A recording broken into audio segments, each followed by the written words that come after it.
Story 1. When I was little, maybe 6, I didn't think much about the past. To me, the world was simple, bright, noisy, and full of unsolved mysteries. I remember sitting in my grandmother's chair, listening to her tell stories about people and events that seemed far away, but at some point became almost real. One such story was about her brother George, who lived in Sydney. I didn't know him, but his name always hung around the house like an invisible shadow. He was part of history, part of my family, even though I had never met him. Grandpa George was a man I couldn't imagine. For some reason, he always seemed mysterious to me.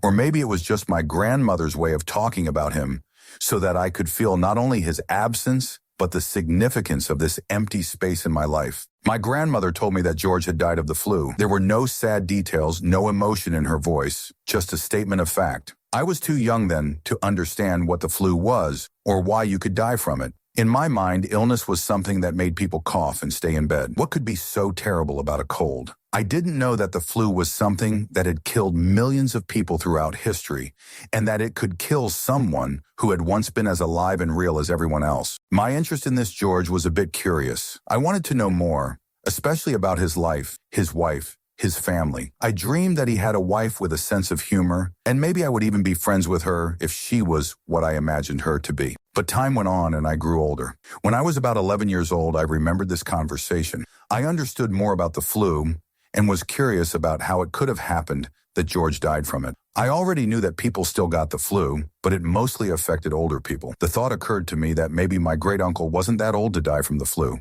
I asked my mother why George had died and how exactly it had happened. She confirmed that he had died of the flu, but she added something else that I will never forget. She said that it had happened during a pandemic that had swept the world many years ago. I had heard the word, but it meant nothing to me. Pandemic was just a big word, with no real meaning to a child who had no idea how much devastation a disease could cause.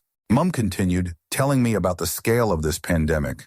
I barely understood what she meant, but even then I felt sad. I felt sorry for George, who couldn't be with those who loved him, who could support him. He was just alone when this cold, scary virus came and took him away, the way the wind takes away the most fragile things. As I grew older, I realized that the world wasn't so simple. I realized more and more that life wasn't just about joy and adventure, but also death, pain, and loss. And so I lived with that knowledge. I hadn't thought about George for a long time, but the story was in the back of my mind, and it would pop up from time to time, like an old forgotten object in a closet. Time passed, and when I was 30, I had a strange dream. It was not an ordinary dream, but one that leaves a mark on your soul and your mind. In this dream, people around me were getting sick. They were really sick. This illness was like something unimaginable, a fog that fell from the mountains. And if it touched you, you got sick. It was something terrible, hidden and unknown. I remember seeing this fog coming down from the mountains, and around me people were screaming, panicking, and running in fear. I tried to figure out what to do. In a panic, I rushed to the payphone to warn my father, but as soon as I told him the fog was coming, I saw it swirl around my feet and I lost consciousness. The moment was strange and full of anxiety. Everything seemed so real, so desperate. I found myself in a hospital room, surrounded by people who had a fever. Some were coughing, some were dying. In that room, there were beds in which patients lay, the sheets of which were stained with blood. I thought that these people might not be alive anymore, that these bloody sheets were traces of death. Panic and fear overwhelmed me, and that dream, so full of pain and fear, seemed to echo in my mind when, years later, I found a book that shook me. The Spanish Lady Plague. The title of the book sounded like some kind of prophetic sign. As a child, I had once heard about the flu pandemic, about George's death, and now, decades later, the book revealed to me a horror that I had almost forgotten. It spoke of the same pandemic that struck the world in 1918, took millions of lives, and reminded me that such tragedies had happened before. And then at that moment, I remembered my dream, the fog, the blood on the sheets, the hospital. The meaning of this coincidence was elusive, but I couldn't shake the feeling that it was all connected. George's death, his pandemic, my dream. At some point, it all stuck together in one unbreakable chain that I couldn't explain, but felt connected to me. Several days passed after that strange dream, and its fog, like an unobtrusive trace, continued to hang in my consciousness. Every morning I woke up with the feeling that something important was slipping away from me, like a shadow that would not be caught. The dream about the fog and the hospital did not leave me. but I tried not to pay much attention to it. Perhaps it was just the stress accumulating in my life. There was more and more work, and daily worries absorbed almost all of my free time. But the more I tried to forget about the dream, the more it came back. Sometimes it seemed to me that if I thought about it a little deeper, I would understand what was happening. All these nightmares, strange images, they were like a signal, calling me to something important. I didn't know what exactly, but the feeling of anxiety continued to grow. And then, at the very moment when I had already decided that I could forget about it, as if fate itself was pushing me to do so, I found an old book. It was in the basement, in an old box with my mother's things that she had not touched for a long time. I often climbed there in search of something interesting, and sometimes I found things that I had long forgotten about. But this book attracted my attention in a special way. The Secret of George was the name of the book. I had never seen it before and did not know where it could have come from in our house. The book looked old, worn, but its cover was decorated with gold letters. I felt some inexplicable attraction that made me take it in my hands. I opened the first page, and the words immediately engulfed me. The story of George, the grandfather my grandmother had once told me about, was much deeper and darker than I could have ever imagined. It spoke of strange events that had taken place in his life. The book claimed that George was not just a man, as I had always been told, but a member of some secret organization that investigated mystical events. Once in this organization, he witnessed terrible events that seemed to be harbingers of future catastrophes. With each page, I was drawn deeper into the mystery. The book was not written in the usual style. There were references to strange creatures, a fog that was mentioned in my dream, and even prophecies that predicted something terrible. I couldn't believe what I was reading. It was as if someone had written about my own life, but it was all connected to a long-forgotten past. One of the passages said that George was a close friend of a man who disappeared at some point. He was looking for him, trying to find traces, and as it turned out, this disappeared man was connected to some ancient force that could influence the future.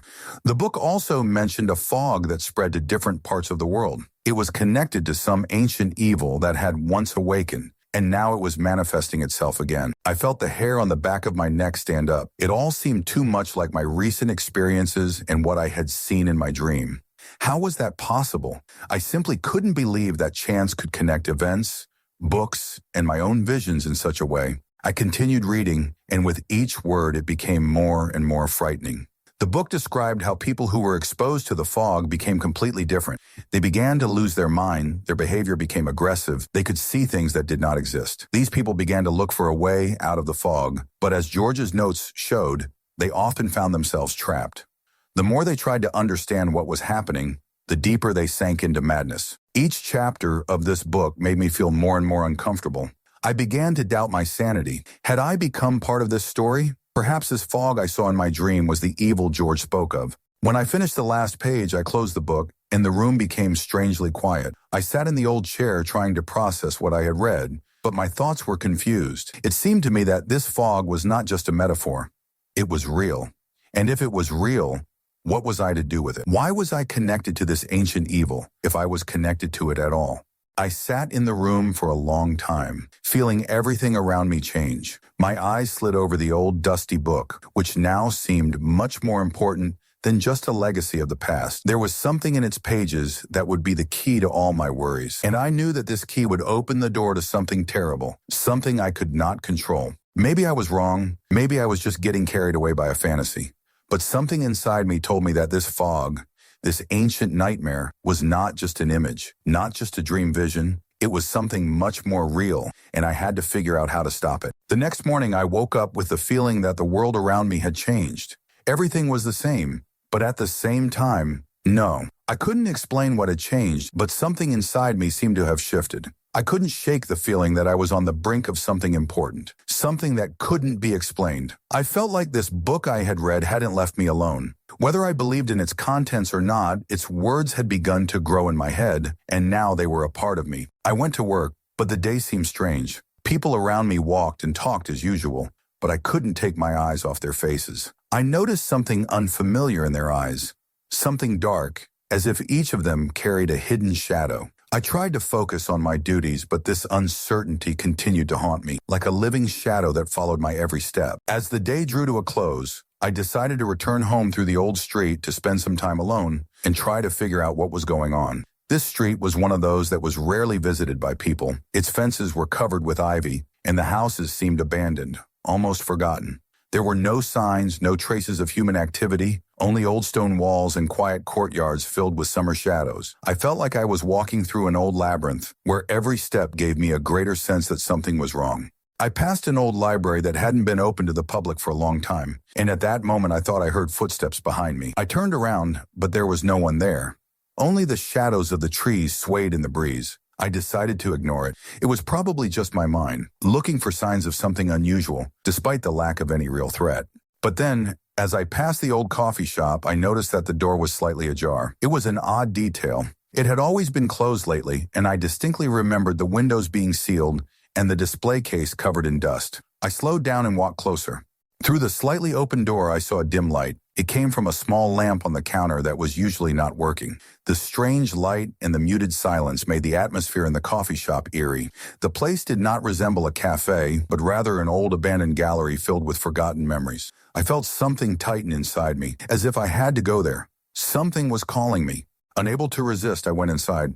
There were no people inside, but the air was heavy, as if it held hidden stories, long forgotten. I felt that this moment was not accidental. It was connected to what I had been experiencing in the last few days. Was I seeing this place differently because of my book, or was something or someone beckoning me here? I walked slowly across the old wooden floor, my footsteps echoing in the empty space. Without knowing why, I walked up to a stand where there was a strange photograph on the wall. It was an old picture of a group of people standing in front of that very place.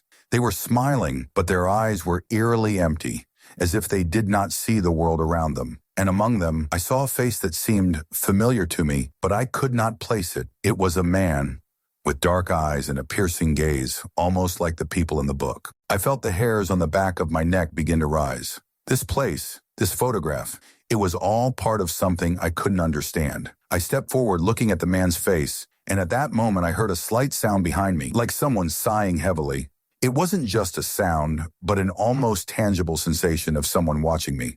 I turned around sharply, but the room was empty. Panic began to set in. I wanted to leave, but my legs seemed to be unable to move. I was hypnotized, step by step, approaching the door that led to the back of the coffee shop, where old books and magazines were usually kept. There on the table, I saw something that made me almost forget my fear. It was an old magazine, almost forgotten, lying in the dust. I opened it, and there, on the last page, was the same man again. This time he was depicted in a circle, surrounded by the same fog that the book spoke of. He was dressed in dark clothes with eyes that sparkled in the semi-darkness. In that second, I realized that this wasn't just a coincidence. I was in the middle of something much bigger than just a bad dream or a scary story. I was connected to this past, and this past seemed to be coming back. That night, I couldn't sleep. My thoughts were like a darkness hanging over my head, and I felt like this darkness was slowly pulling me into its abyss. The image of the man in the photo did not leave me, as did that strange magazine I found in the coffee shop. It was like a key to something hidden that had to be revealed. I knew I couldn't ignore it. My apartment, usually a peaceful haven,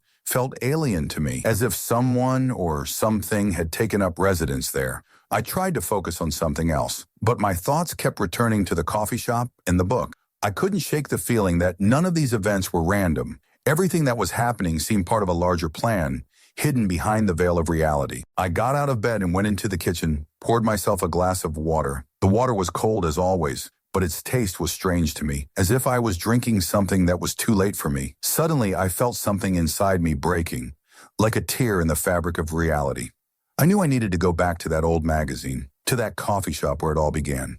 In the morning, as soon as it was light, I headed towards that place again. I couldn't explain why, but I felt that something important was hidden there. I walked faster than usual, as if someone was watching me. Every move I made, every turn of the streets, everything seemed like part of a big puzzle that was gradually coming together. The coffee shop greeted me with silence. It was empty, just like the time I came here. But now I knew that there was something hidden inside, something that was waiting for my return. I walked inside and immediately noticed that the atmosphere had changed. The room smelled faintly of tobacco, although I knew that no one had smoked here for many years. The noise outside was muffled, and the windows hid the light, creating the feeling that I was in another world, in a space where time and place no longer mattered.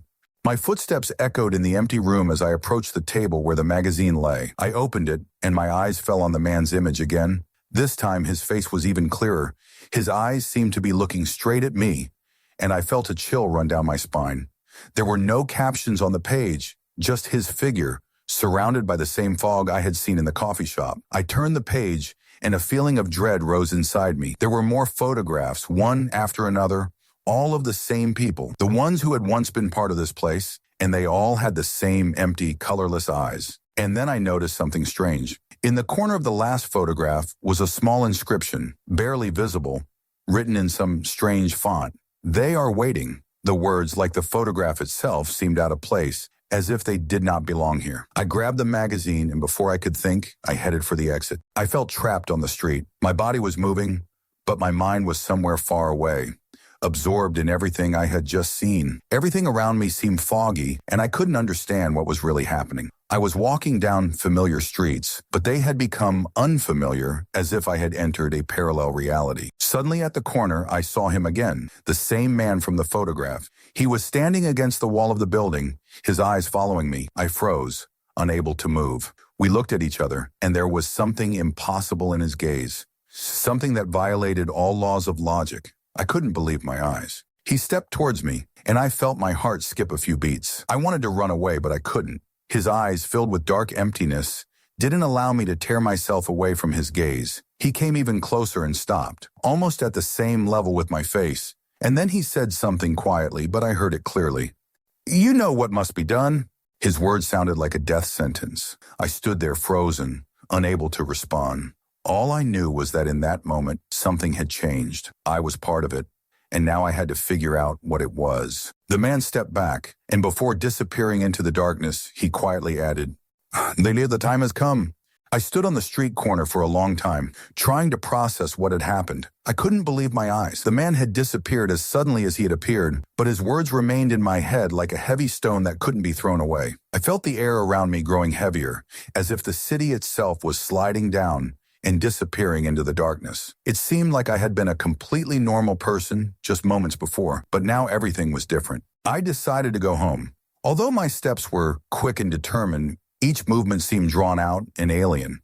My mind was filled with thoughts of the man, the magazine, the photographs, and, of course, that strange inscription that seemed ambiguous. "They are waiting." Who are they? What needs to be done? The questions multiplied, but the answers eluded me.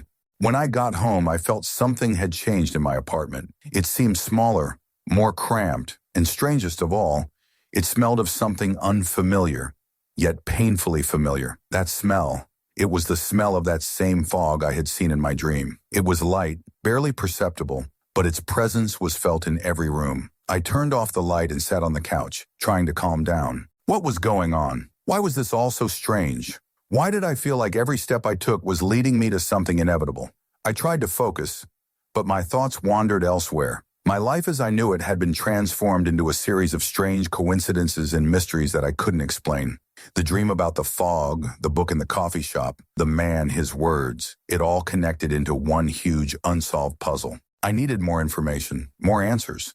To make sense of what was happening, I picked up the old magazine again. Its pages were cold to the touch, and I stopped again at the photograph of the man I had seen earlier. Who were those people in the other pictures? Why did they look so empty? And why was this magazine in that coffee shop? I opened the book again and started reading, trying to figure out what I needed to understand. The pages were text, creepy stories, descriptions of people, events related to the flu and the pandemic. But then I noticed another strange detail. On one of the pages was a photograph of a city that I immediately recognized. It was the same city where I lived, the same corner, the same neighborhood, but there was fog in the photo, the same fog I saw in my dream, and these people in white coats seemed to be looking right at me. I threw the magazine on the table, unable to read it any longer. It all became more and more absurd and frightening. I felt myself being drawn deeper into some strange web, and I didn't know if I could get out. But it doesn't end there. The doorbell rang, startling me. I wasn't expecting anyone, and the sudden, interrupting silence was alarming. I stood up slowly and walked to the door, feeling the tension building in every muscle. When I opened the door, a man stood before me, dressed in dark clothes with a hood covering his face. He didn't say a word, just handed me an envelope. I took it reluctantly, not knowing what was in it. The man turned away without a word, leaving me with this strange message. I closed the door and returned to the table again. The envelope was old with worn edges. I smelled paper like old books. There was no information on the envelope, only a small, barely visible mark, the same one that was on the photographs in the magazine. I tore the envelope open and pulled out a piece of paper. There was only one sentence on it, written in the same strange, old-fashioned pen. "You are not alone. We see you." I pulled the page back and felt the chills run through me again. Suddenly, I couldn't breathe. My mind, which was already filled with all sorts of questions, was now exploding with this new message. Who was this we? Who was watching me? And what did they want? I felt the world around me becoming more and more strange and alien. Consumed by anxiety, I didn't know what to do next. Stay here and wait? Look for answers? What was going on? I stood there unable to move when I heard sounds. It was a subtle noise, like someone was rustling quietly in the next room. I froze, listening. The noise did not stop. This was what was causing my mind to fill with panic. I headed for the door and froze. There was another envelope on the floor next to it, but this one was clearly alien, left by someone who had been watching me. But who? And why? I opened it, and at that moment I realized that something was changing. Time, space, even my own feelings. Everything was becoming different from what it had been before. Morning brought with it a strange sense of inevitability. Every morning I woke up with the feeling that something was changing, but I couldn't figure out what it was. I stood up as if from a trance, and without turning off the alarm, wandered into the kitchen. The morning light slightly pierced the windows, but the apartment still felt gloomy and cold. It was as if the very atmosphere around me refused to illuminate my thoughts. I needed time to figure it out, but it kept slipping away. As I sat at my desk, staring at the last pages of that strange magazine, I noticed details that hadn't caught my attention before. The series of photographs, randomly placed on different pages, now seemed to tell me something bigger. Each picture became part of the whole picture, but only now did I begin to understand the connection between them. The fog. The fog was in every photograph. It disappeared and reappeared, like an illusion obscuring everything else. But what was even stranger were the people. They were in the background, their faces blurred. But among them I saw something familiar. This image, it was increasingly reminiscent of the people I had seen the other day. The same ones staring at me from the coffee shop window. Their faces were the same, blurry, shapeless, as if they were not living people, but reflections distorted by the darkest corners of my mind. I put the magazine down and went to the window. The sky was gray, just gray, like any other day. But it, like everything else, had become part of this strange dream that I could no longer ignore. There was no one on the street. Absolute silence, no footsteps, no sounds of cars. I took a step back and picked up my phone, checking to see if there were any messages. Nothing, just a strange feeling that something important was missing from this world. I felt like time had stopped moving the way it should. My hands were shaking and my thoughts were confused. I wanted to see people, to see what was happening, but I didn't know where to go. All I knew was that this fog, these people, this fear, all of it was leading me to one place. At that moment, it occurred to me that if I didn't find the answers, I would simply go crazy. An endless circle of questions and answers, and I, lost in them, could not find a way out. I remembered that strange place I had once seen in a dream, an abandoned park shrouded in fog. Perhaps this place was the key, a place where I could find answers. But what if all this was just another illusion? I couldn't sit still any longer. I had to try. I left the apartment without thinking. The street was empty. I felt my steps, despite my determination, becoming heavier. The fog that hung in the air was unnaturally thick. It seemed alive, as if it was absorbing all the light, turning the world into something dark and empty. I didn't know where to go, but something inside told me that the right way was through this park. I made my way through narrow alleys and familiar courtyards, feeling a sense of unease haunting me. I had to find it, that moment when everything would become clear. I didn't understand what was about to happen, but I knew it was close. And then, before me appeared the picture I had been looking for so long, an abandoned park. In its center stood an old statue, covered in moss and devoid of any life. Around it were mown grasses and broken benches. It all seemed familiar, as if I had been here before, as if this place was part of my past. I approached the statue, and at that moment the world around me seemed to go silent. Everything inside me tightened, and I felt that I was standing on the threshold of something very important. But at that moment I heard them. Those very steps. I turned around abruptly, but there was no one in the park. Only cold air and eternal emptiness. However, I felt someone approaching me from behind.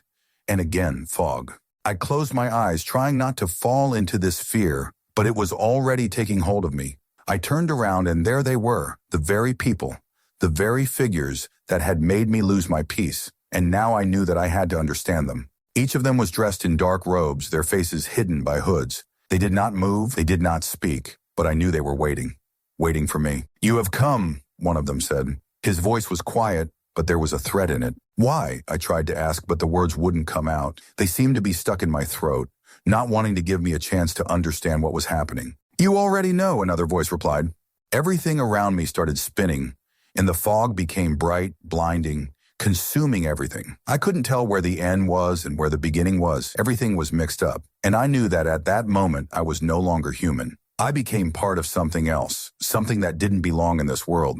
And they were here, waiting to show me. I stood there feeling my mind begin to blur, as if I was no longer in my body. The entire world around me was becoming blurred, and every step I took, every movement, became part of something larger that I couldn't comprehend. The fog was thick, its thick curtains surrounding me on all sides.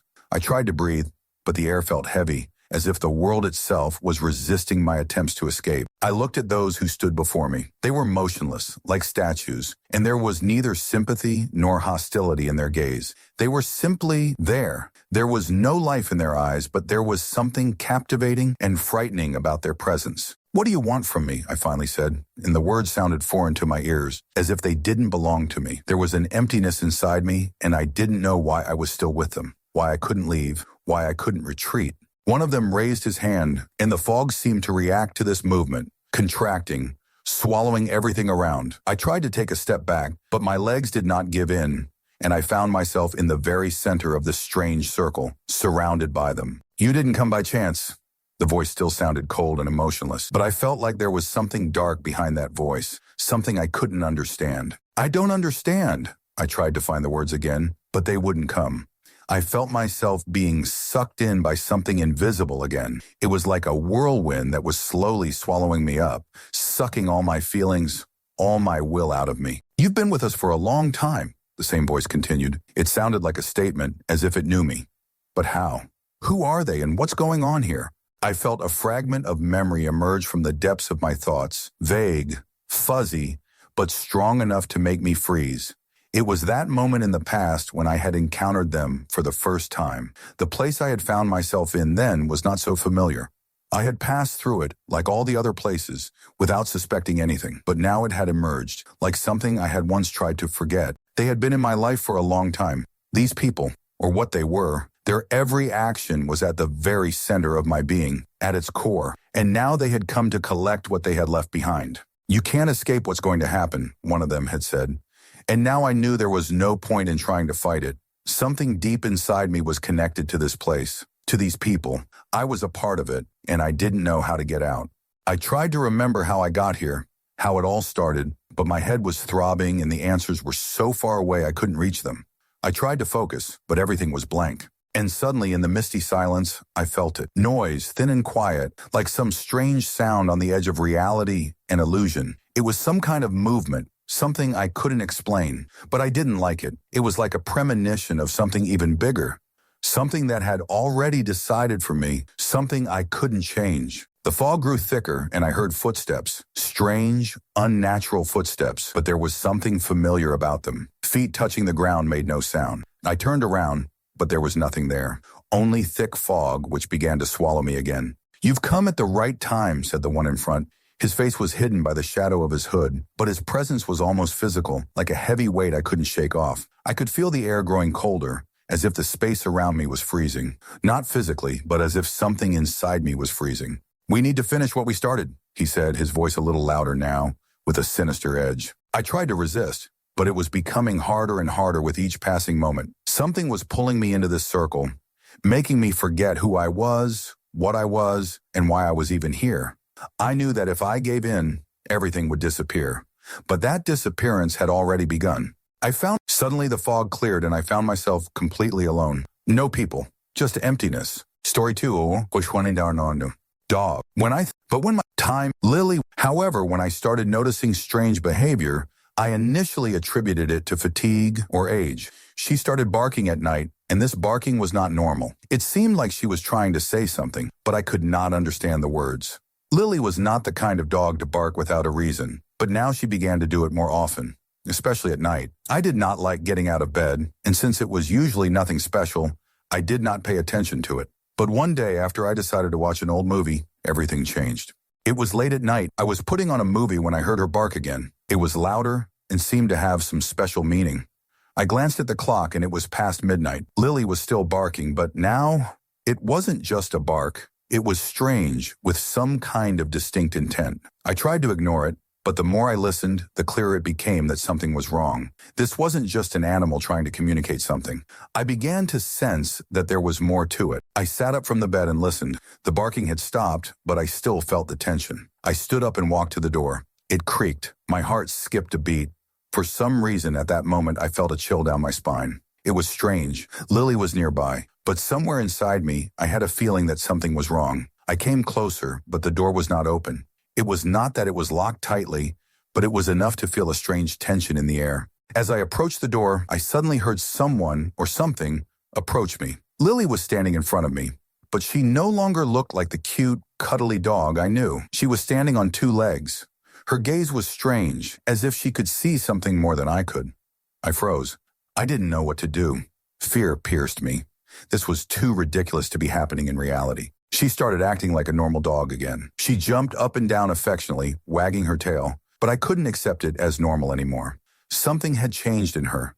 Something in her behavior was becoming sinister, as if she knew what was going on and was hiding some terrible secret. I wanted to understand it, but I couldn't. Day after day, I watched her trying to find an answer. But instead, I found more questions. Her strange behavior continued, but how to explain what happened to her? After all, she was still a dog, or was she?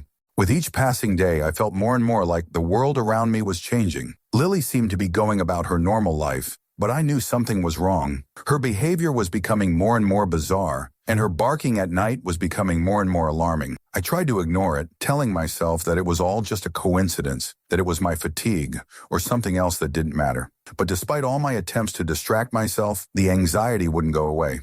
One night, while I was watching the movie again, that strange barking came back. This time it wasn't just loud, but completely different from the one I had heard before. I could even feel its sound permeating the air, as if it held some deep meaning. It was so unusual that I couldn't ignore it. I turned off the TV, got up from the couch, and went to the door. The door was slightly open, and I saw Lily standing by the window, her small eyes sparkling in the dim light. I noticed with surprise that she was not barking as usual. No, this was different. Lily was just standing there like a statue, looking into the dark corner of the room. What was she seeing there? I couldn't figure it out. I tried to call out to her, but she didn't respond. The feeling that something was wrong was growing. At that moment, I felt the air become thick, and as if something was hanging in it, something viscous and ominous. I couldn't ignore this fear any longer. Deciding that I needed to understand what was happening, I moved closer to Lily. But as soon as I took a step, her gaze abruptly shifted to me. It was a look I had never seen before. It was cold and penetrating, as if she were looking right through me. Almost in a second, I felt something dark begin to take over my thoughts.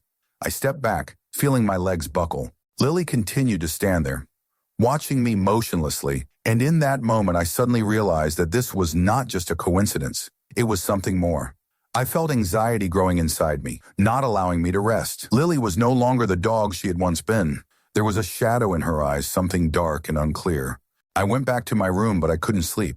My mind was full of questions. I couldn't shake the feeling that there was something bigger behind this, something that was connected to what had happened to my friend. I tried to push the thought away, but it wouldn't go away. How could Lily have become like this? What had happened to her? After a few days, I began to notice things again. Lily continued to bark at night, but now instead of the usual noise, I began to hear something different. It was a whisper that was not coming from her throat, but seemed to be coming from the room itself. It was something like words, but so distorted and unclear that I could not make sense of it. It was coming from the dark corners of the room, and more often, I noticed Lily sitting in these places, staring into space and listening to it. At first, I thought I was hallucinating. Maybe I was just too worried about my recent loss. But with each passing day, the whispers became clearer. I felt there was something unnatural about them, something foreign. This was not an ordinary sound, not just the wind, not a random noise. This was something that should not exist. One night, after I heard that whisper again, I couldn't sit still any longer. I got out of bed and took a flashlight and walked around the house. Lily had been sitting in the corner the whole time, as usual, looking into the dark corner. I went up to her, trying to figure out what was going on. The whispers were getting louder. I was scared, but I couldn't just leave it. I went into the basement, where I knew there was nothing strange, nothing that could explain the whispers. But when I entered, I immediately noticed that it was dark and somehow cold. I turned on the light and looked around. The basement was the same as always, but something was bothering me. I picked up the flashlight and saw that several candles I kept on the shelf were missing. I don't know why, but this made me wary. It was like some kind of omen. Then I heard that whisper again. It was close. I froze, trying to focus on the source of the sound. It was coming from a dark corner of the basement. I went closer and saw that there was a jar full of something strange. I went even closer and saw that they were cat ears. Several ears laid out in the jar, as if someone was collecting them. It was so horrible that I recoiled, feeling the cold penetrate my body. What did this all mean? But before I could process anything, I heard footsteps behind me. Lily came up to me, and there was that same strange, creepy look in her eyes. And in that moment, I realized all of this was connected to her. But what was that connection? And why was she part of this nightmare? The next few days passed in an unnatural silence. The whispers I had heard in the basement did not disappear. They became quieter, but they were still there, as if someone was whispering in my ear somewhere in the darkness. Lily was acting strangely. She remained in the corner of the room, not showing her usual activity. Sometimes she seemed to look straight at me with a look as if she was hiding something terrible that I could not understand. I no longer knew what to do. With each passing day, this situation only became stranger and more threatening. No matter how hard I tried to ignore what was happening, I couldn't get away from what I was seeing. That night in the basement wouldn't leave my mind. The jar with the cat ears, the candles, the pentagram, it all felt like some kind of ritual. I couldn't figure out what it all meant, but one thing was clear. Something supernatural and dangerous was happening in my house. And all of these events were somehow connected to Lily. I couldn't stay in the dark any longer. My thoughts, which I tried to suppress, were becoming more and more insistent. I decided that I needed to figure this out and find answers, despite my growing anxiety. That night, I moved. At that fear, the next, I went down. I felt Lily's. I don't know what exactly happened at that moment. All I remember is standing in front of Lily, feeling myself losing control with each passing second. I didn't know what kind of power was inside her, but she was definitely not an ordinary dog. What I saw defied common sense. I was standing in front of something ancient, something dark, something that went beyond everything I knew about the world. Lily didn't move. She stood like a statue, but her gaze was so alive and piercing that I felt as if she was trying to penetrate my consciousness, read my thoughts, pry out my weaknesses. This was something far more dangerous than I could have imagined. I tried to move, but fear paralyzed me. My breathing became rapid, and my heart beat so hard that I could hear it in my ears. I felt the dark forces closing in around me, as if this entire house was filled with evil that was about to explode. Lily took another step forward. I couldn't figure out what she was going to do, but something told me that she was now on the side of something far more powerful than I could ever imagine. And then, as if in response to my fear, she took another step. I retreated, barely managing to contain my panic. As I stepped back, I almost tripped over myself, but I managed to catch myself, and with each movement, I felt the distance between us getting smaller. My head was filled with thoughts as if I didn't know what to do. My gaze couldn't tear itself away from her black eyes, and everything inside me screamed that I should run. But I couldn't. And then suddenly a thought flashed through my head. I remembered the weapon in the basement. I had to act, quickly, decisively.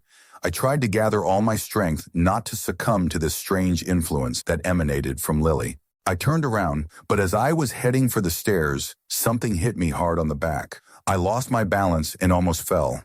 I heard a loud sound behind me, as if something big and heavy had crashed to the floor. I looked back sharply. At that moment, I saw that Lily was no longer just on her way to me. She was right there, and it felt like the whole moment was so distorted that I began to lose touch with reality. I felt her leaning toward me, her eyes growing even darker, as if the dark void itself had swallowed everything around her. But I couldn't let that happen. I had to get out. I started moving faster, almost running, but something in the air was pushing against me, making my steps slower. At some point, I felt like I had no strength left, that my legs stopped moving. I was almost to the stairs when I heard an ominous scraping sound behind me. I turned around. Lily was not standing. She was standing in the same place as before, but now something was different. Her figure was blurred, distorted, and she no longer looked like a dog. She was like a shadow, like a creature that disappears and appears in the shadows. A strange, terrible thought entered my mind. She wasn't alone here. There was more here. I felt cold, as if the entire basement was filled with something I couldn't understand. Everything I did was pointless. I knew I couldn't escape it. I was stuck in this house, surrounded by forces I couldn't understand. I started to move on, but another figure appeared from the darkness. A man in black, with a hood, and I felt something invisible take me by the shoulder. I couldn't move from the spot. My head continued to buzz, and the same strange whispers sounded in my ears, becoming louder. I knew there was no turning back now. I tried to fight, but it was like fighting emptiness. My consciousness was slowly draining out of me, and fear was consuming my entire perception. I knew they were there, that Lily was more than just a dog, that this was the beginning of something big and terrible. At that moment, I realized that this whole story was not an accident. It was not just a dog, it was the beginning of the end. I will never be able to tell anyone what happened in that moment, but I knew one thing. I would never be able to get out of there. My hand, still clutching the stair railing, began to tremble. Fear gripped me, but I couldn't stop. I knew that if I stopped now, it would all be over. This basement, these strange creatures around me, it all became too real to continue to think that I could escape. When I tried to take a step, my legs wouldn't obey me. They felt like they were rooted to the ground, and every movement was a struggle. Looking at Lily, or what was left of her, I felt my heart pounding and my thoughts racing. She stood still, but her eyes weren't looking at me anymore. No, they were looking right through me, as if they weren't interested in my life or even my existence. Her body was not the same as before. Everything around her was distorted, as if reality itself had ceased to matter. I felt the walls of the basement begin to shrink, as if this house was becoming a living being, overwhelming me with its horror. Lily took a step toward me, her small paws no longer touching the floor, as if she were gliding through the air. She moved almost imperceptibly, and I realized that time had ceased to matter. I looked back, but there was no exit behind me. All I could see was empty darkness, sucking in the space around me. The creaking door caught my attention. It opened. More people emerged from the dark passage, as if from the abyss itself. I immediately realized that they were not ordinary people. These figures, covered in black hoods, moved silently, without making a sound. Their movements were smooth and synchronized, as if they were all one entity, one thought. The one in the center raised his hand. Everyone else stopped. I felt the air become heavy, as if I was surrounded by something much more dangerous than just people. These people were part of something much bigger, and I was at the center of it. Suddenly, one of them stepped towards me. It was a man, his face hidden under a hood. His eyes glowed with a pale, dead light, as if his body did not exist at all. I tried to take a step back, but I could not move. "You can't leave." His voice was echoing, unnatural, and seemed to come from the very end of the universe. "You came too far, and now you're part of this." I was silent, not knowing what to say. The words were stuck in my throat. All I could do was stand there and watch the world fall apart around me. Lily stood still, as if in a trance. Her eyes expressed nothing but emptiness. This was not just an animal. I knew it. I felt it. Lily was not just a dog. She was something else, something ancient that had come for me. As the man came closer to me, I noticed that his eyes were as black as the night itself. He extended his hand, and I felt a coldness penetrate my body. This coldness was so strong that I felt my bones begin to shrink and my muscles lose strength. "You can't fight it," he whispered. "You don't know what you freed. The one who was here before you, the one who came first, is long dead, but he didn't leave. He stayed, and now you're part of his will. You can't go back." I wanted to scream, but I couldn't. My body wouldn't obey me anymore. I felt the world around me losing shape. Dark figures moved, surrounding me, and I knew it was the beginning of the end, but it was too late. I felt my thoughts begin to jumble. There was a strange feeling inside me, as if I was becoming part of something much bigger. I didn't understand what it was, but I knew it was something ancient, something terrible. Lily, as if she had heard something, raised her head and looked at me. Her eyes were no longer just empty. They held the same light I had seen in the people's eyes, a light filled with darkness. And I realized that there was power in that light, power that could destroy everything I knew, everything I had ever loved. But despite this, I still felt a part of me resisting. I couldn't let them win. I couldn't let this nightmare become my reality, but the power was too great. I felt it seeping into my thoughts, into my feelings, into my soul. I took the last step, but it was not a step toward liberation. It was a step into the dark abyss that was here, in this basement, in this house, and I knew that now there was no return. Everything was swallowed up by darkness. I woke up in the dark. Pain was the first thing I felt when my eyes began to take in my surroundings. My arms were wrapped in something heavy, as if they were pinned to the ground, and my body, as if it didn't belong to me, didn't move. Everything was too quiet, a pure void, filled only with the echoes of my breathing. My brain was slow, and it took me a moment to realize where I was. This was not the place I remembered. I tried to stand up, but my legs seemed to give in. I didn't understand how I had gotten here, but I knew something terrible had happened. The memory started to come back to me in chunks, pictures, Lily, that strange cult, their eyes. I remembered their cold black gazes, how they stood around me, how they surrounded me, and how I saw their shadows blending into the darkness. I tried to remember what happened after I lost consciousness, but the memory was fragmented, as if part of it had been erased. I jerked my arms, feeling the hard ropes that bound me. It was strange. I didn't remember being tied up. I didn't remember how I got into this state. I opened my eyes and tried to focus on what was happening around me. My eyes gradually became accustomed to the darkness, and I saw a strange figure in front of me. It was Lily, but she was not the same as before. She stood right in front of me, motionless, as if she were waiting for something. I felt every muscle in my body clench in fear, but I could not look away. Her eyes were glowing, not with the same light as before, but with something much more sinister. It was a look that hid darkness, and I knew that this darkness lived in her. Lily didn't bark. She didn't move. She just stood there, her gaze fixed on me. It was so unnatural, so alien, that I felt fear welling up inside me, my chest tightening, making it hard to breathe. I tried to speak, but I couldn't. My lips wouldn't obey, and my voice was just an empty echo that died away before it could come out. I didn't know what was happening. I didn't know what to do. And even the thoughts that came to mind seemed meaningless. At that moment, I realized that I really didn't understand anything. I no longer understood people, animals, or myself. When I closed, suddenly, she stopped next to me and I felt her presence become more and more tangible, as if I was becoming more and more vulnerable in front of her. "You don't realize that you're part of this," the voice said. It was the same man with the same lifeless tone as before. But now his words seemed stronger, as if they weren't just words, but part of something much bigger than I could have imagined. I couldn't answer.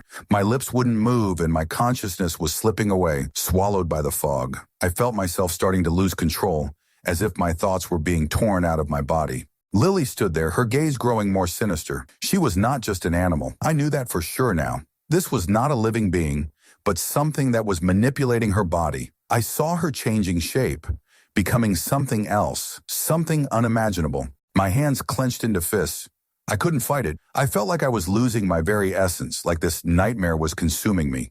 All of life, all of reality, seemed empty now, devoid of meaning. I was part of something I couldn't escape, couldn't free myself from. And in that moment I realized I no longer existed as a person. I had become part of this place, part of this curse, part of the dark force that controlled Lily, that controlled us all. Waking up in the darkness, among dead sounds and shadows, was not the beginning, but the end.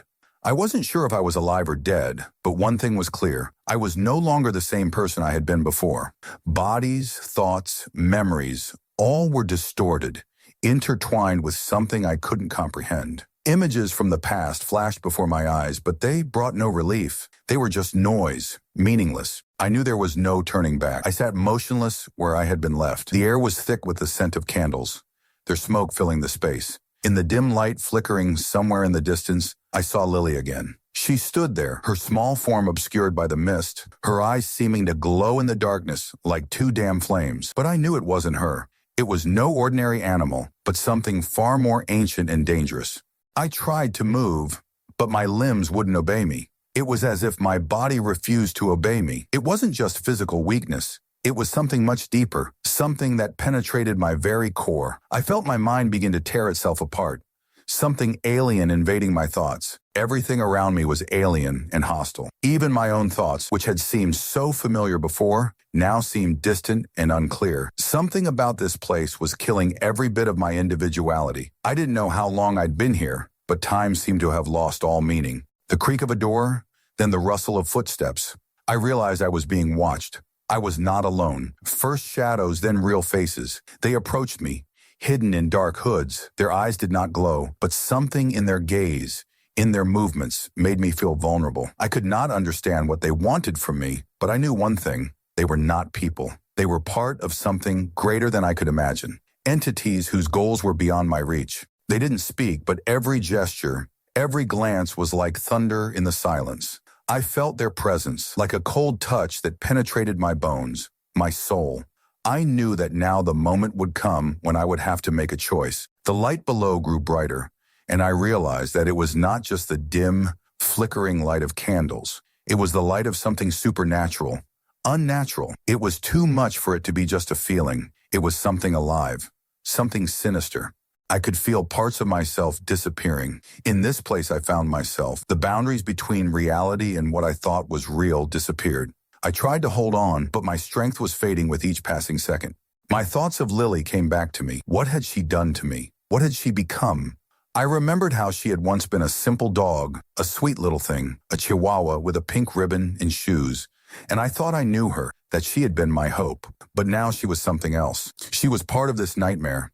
And now I was part of it. I tried to close my eyes, but I couldn't. The darkness I was in wouldn't let me forget. It penetrated me, filled my thoughts, my body. I didn't know how much time had passed, but at some point I realized that the doors to this world would never open for me. I had become a part of it. I had become a part of the force that had eclipsed everything around me. And now, like Lily, I was one of the shadows of this world. My last thoughts were that I was no longer human. I had become what I feared. I had become part of what had once destroyed my friends, my life, and now I was about to become part of this dark, ever-living nightmare that would not let go. Story 3. When we first met, everything seemed both simple and impossible. I was a senior in college, deep in my thesis, thoughts of the future distant and fuzzy. She had appeared in my life suddenly, as if from a parallel reality where people weren't afraid to speak their minds, where feelings weren't questioned, and decisions were made with confidence. I wasn't like that. I hesitated, thinking it was too early. Not the time. I lived without a plan, day by day, and I had gotten used to it, the controlled chaos of my own life. She wanted certainty. She wasn't just looking for a relationship, but for closeness, for a real connection. At the time, I barely knew what I wanted. The first few weeks were like a dream. We spent a lot of time together, sharing silly stories, spontaneously going away for the weekend. I felt light around her, the kind that disappears as soon as something serious starts. I didn't realize then that I was pulling myself in different directions, hugging her with one hand, holding the door open with the other in case of escape. She felt it, and one day she said that she needed to know, are we going somewhere, or am I just filling her voids? I didn't know what to answer. I was afraid of losing, but even more afraid of responsibility. It turned out that we broke up, through my fault. I thought that everything fell apart, but after a while I realized that I could no longer think about anything except her. I came back, not with pompous words, not with promises. I just came and asked for a chance. It was not easy. She no longer looked at me with the same softness. Now there was expectation in her gaze, not of words but of actions, and I began to change. At first in small things, I listened, tried to be attentive, helped even when not asked. I did not understand how to be better, but I knew that it was impossible to be worse than I was. We slowly built everything anew, brick by brick, without illusions. We decided to live together almost by accident. She had problems with housing, I had problems with money. Both of our families were struggling with their own problems, and we thought it would be easier if we joined forces. We rented a small one-room apartment, ate simple food, watched movies on an old laptop, hugged on a sagging sofa, and called it happiness. That was the first time we felt like we could be a team. We both worked. Sometimes we didn't see each other for long periods of time. Shifts, part-time jobs, courses. The fatigue was constant, but it didn't irritate us because everything we did had a purpose. We wanted to get out, to become someone. Together. I felt like I was growing next to her, even when I made mistakes. I began to take responsibility for everyday things that I had previously avoided. Paying bills, going to the clinic, sorting out endless cases. All this seemed small, but it was what built our life. But behind this stability, there was uncertainty. I felt that she needed more than just a life together. She wanted a future, a concrete one, with plans, deadlines, points of support. I lived internally in the so far so good mode. I believed that the fact that we were together was already proof of everything necessary, but she was not one to be satisfied with silence. Her fears were different, to be afraid that one day I would again decide that I was not ready yet. There was a fear of losing my freedom inside me, not because I wanted other women or a life without commitment, but because I always lived without promising anything to anyone. It became a habit, a developed defense mechanism. But I began to understand that love is not a cage. It is a contract, free but mutual. And if I am not ready for this contract, then I destroy what is important to me. I started to change. Not quickly, not perfectly. I started talking about the future. Started planning. We discussed work, housing, children. Yes, it scared me, but it also inspired me. I started to see that I could be part of something bigger than just me, and that bigger wasn't abstract, and it had her face. I remember one evening we were sitting in the kitchen, tired, silently eating pasta, and I suddenly realized that I didn't feel a lack of anything. I didn't need more. I was already home, with her. It was a feeling I had been working toward my whole life without even knowing it existed. I made a decision, not spontaneously, not emotionally. I decided that I wanted to go further with her and that no matter how many obstacles there would be, I would be there. I didn't know what other trials awaited us ahead. I didn't know how many times I would have to reconsider my principles, suffer from helplessness, scream inside myself. I knew only one thing. Without her, I again turned into a person without direction. And with her, even the most difficult road makes sense. Love doesn't disappear suddenly. It leaves quietly, like air from a balloon, almost unnoticeably. It took me a while to realize that there was a silence between us, not the cozy kind where you can sit next to each other and be silent, but a different kind, heavy, drawing meaning out of even the simplest moments. We still lived together, shared the same responsibilities, fell asleep under the same blanket, but something in her gaze had changed, as if she was looking through me, seeing everything, but not finding what she was looking for. I tried not to notice. I thought it was fatigue, work, stress. We were both sleep-deprived, both carrying more than we could handle. But then I began to feel she began to talk less, share less, laugh less. Her smile became polite, not real. I tried to bring back the atmosphere of the old days. I cooked breakfast, offered to go for a walk, unexpectedly came to pick her up from work, but her joy was brief, like a routine thank you. And I realized it's not about actions. It's about me. I began to distance myself again without meaning to, as if I was afraid to touch her pain because I didn't know what to do with it. She was getting quieter and I was getting louder. Inside, my thoughts were preventing me from sleeping. I analyzed our every day, every morning and evening, looking for moments where I could be better, kinder, more understandable. But everything looked blurry, like an old photo. I couldn't grasp the essence. We started arguing. Not often, but it was offensive. I would say something out of place, she would answer dryly, and that dryness contained everything. Disappointment, fatigue, even pity. The worst thing was not the screaming, but the cold. She became silent when she was angry, and it was killing me slowly. I felt myself becoming helpless, as if I was with her, but had no access to her, as if our shared home had become a hotel where we were random neighbors. I started to think that this was the end, that I had failed again, that despite my efforts, my steps forward, I remained the same, a person who was unable to hold on to love, and I became afraid. I tried to speak, but everything sounded unconvincing. I did not know how to express my feelings beautifully. My words were rough, uncertain. She listened, but did not hear, or simply did not want to hear anymore. Then I started to close myself off, a familiar reaction. I pretended that everything was fine, that I was busy, passionate. I spent more time at work, hung out on my phone, read meaningless articles, just to avoid meeting her gaze. We began to touch less. Even kisses before leaving became rare. Sometimes I caught myself walking down the street and not remembering whether I hugged her in the morning. These little things destroyed me. I felt like a stranger in my own life. Everything became mechanical. Day followed day, and all that remained between us was routine and pain. We lived automatically, like two passengers on a bus who had once been in love but had forgotten about it. I began to remember our first days, that same ease, that light. And the more I remembered, the more I felt the loss. I didn't know how to fix it. I didn't know where exactly we'd gone wrong. It felt like I was standing on the shore, and she was already on a raft, carried away by the current. I could wave, shout, swim after her, but I wasn't sure if she wanted me to catch up. Sometimes I caught her gaze, and there was something in it that resembled regret, as if she had already mentally said goodbye, but hadn't said it out loud yet. The uncertainty was the most painful thing. I didn't know if it was over or if it was just a crisis. I didn't know if there was still hope or if I was just holding on to a phantom. Every night I went to bed wondering, will she be here tomorrow? And every day I woke up with the same fear, that this was our last morning coffee. One night, late at night, I got up to drink some water and saw her sitting on the windowsill, looking out the window wrapped in a blanket. At that moment, I realized I had almost lost her. And if I want to get something back, I have to be honest. First of all, with myself. I wasn't perfect. I wasn't ready when she came into my life. But now I knew that if I backed down again, if I chose fear over love again, I'd never forgive myself. Because there are some things that happen once in a lifetime. She was that thing, and maybe not all was lost. At some point, I stopped hoping for a magical return. I didn't expect her to suddenly turn to me with the same warmth. I didn't believe that one morning would change everything. Illusions began to crumble like dry leaves, and only the naked truth remained.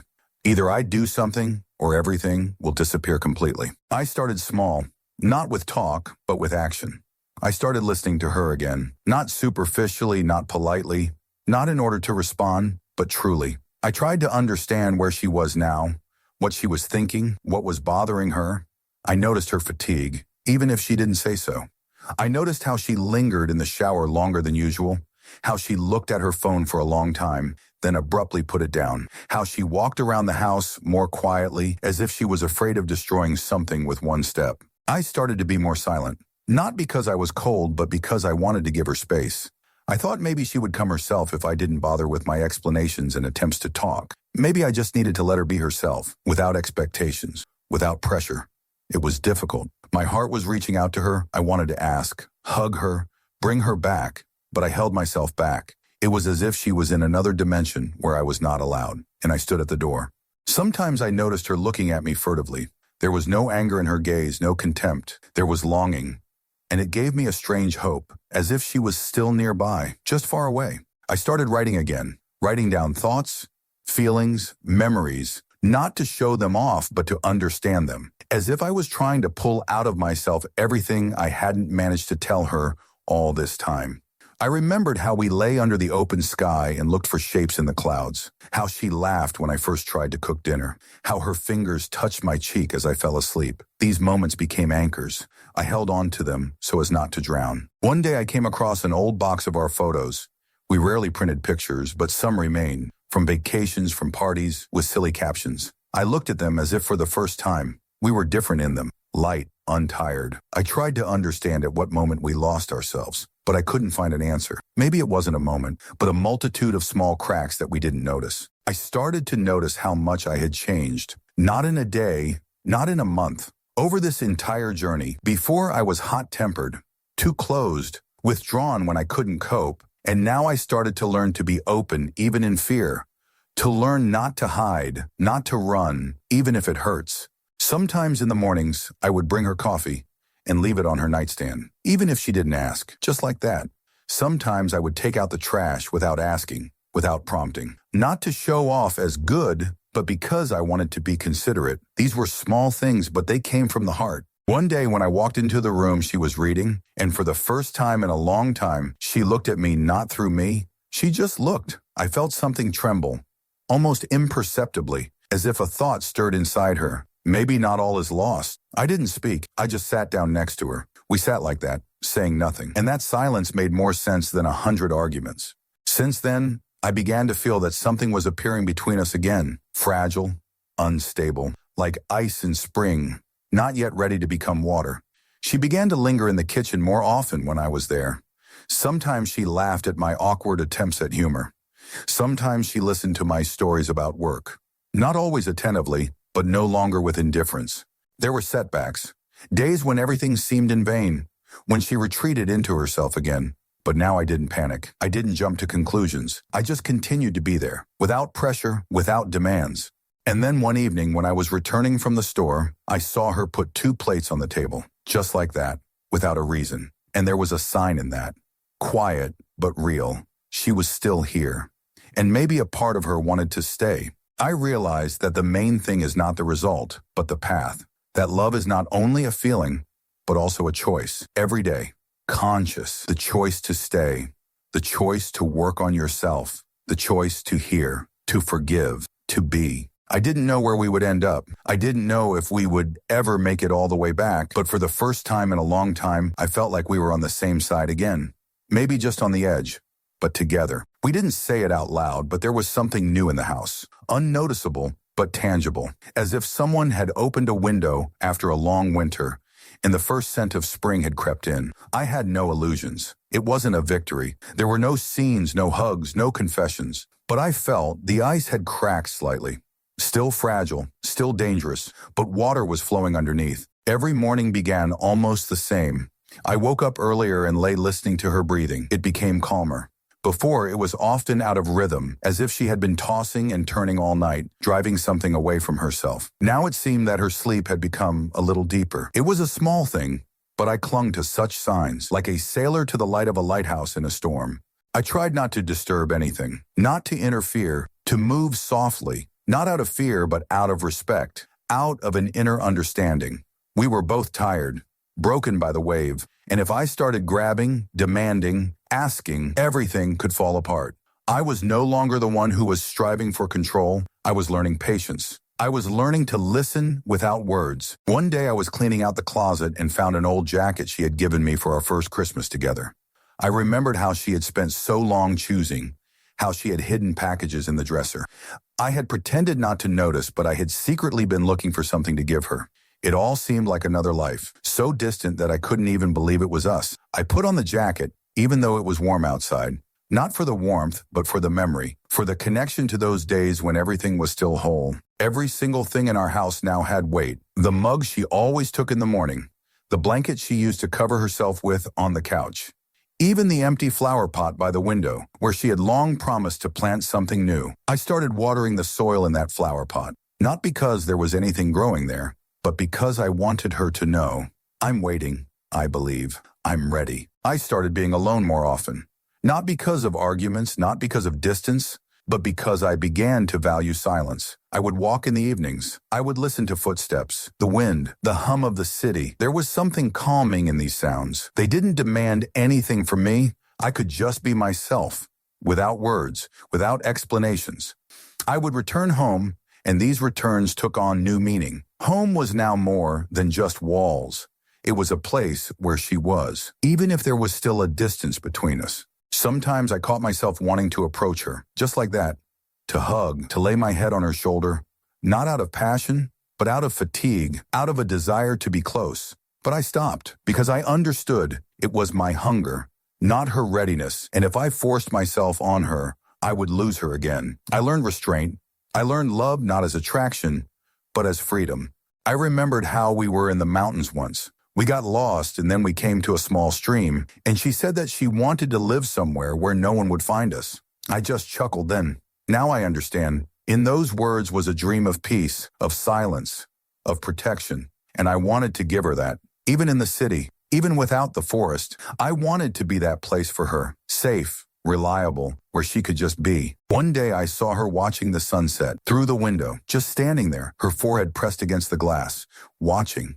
I froze. I didn't approach her. I just watched. There was so much vulnerability in her posture that my throat tightened. I realized she wasn't angry, not cold. She was just lost, like I once was. We were both walking in the dark, and now it seemed we began to see each other's silhouettes. The sounds were getting louder again. That rustling that had seemed distant and insignificant before was now a real echo. I began to hear not only the rustling, but something else, like quiet voices that were mixed in with the noise, as if it were not just reality, but something much more complicated. I tried to move forward again, but at that moment something changed abruptly. A strange smell appeared in the air I was breathing. It was elusive, but so unpleasant that I could barely hold back the vomit. It was the smell of decay, something rotten, unimaginably viscous, as if the very ground around me was filled with something terrible. My eyes wandered through the darkness, and I felt something coming toward me, as if it knew more about me than I knew about myself. With every step, with every moment I tried to move, the space became more compressive, as if the tunnels were changing, literally before my eyes. And then when I looked away again, the shadow took another step. And it wasn't just a movement, it was a movement into the void, as if the air itself was bending around it, and each step was saturated with the same viscous shadow that enveloped me. Now I could see her clearly. She was tall and thin, almost transparent, as if her silhouette had been carved out of the darkness itself. She was not a living being, but something that had no clear outline. She moved smoothly as if gliding through the air, and each step she took was filled with some immeasurable despair. I felt her approaching, not with words, not with sounds.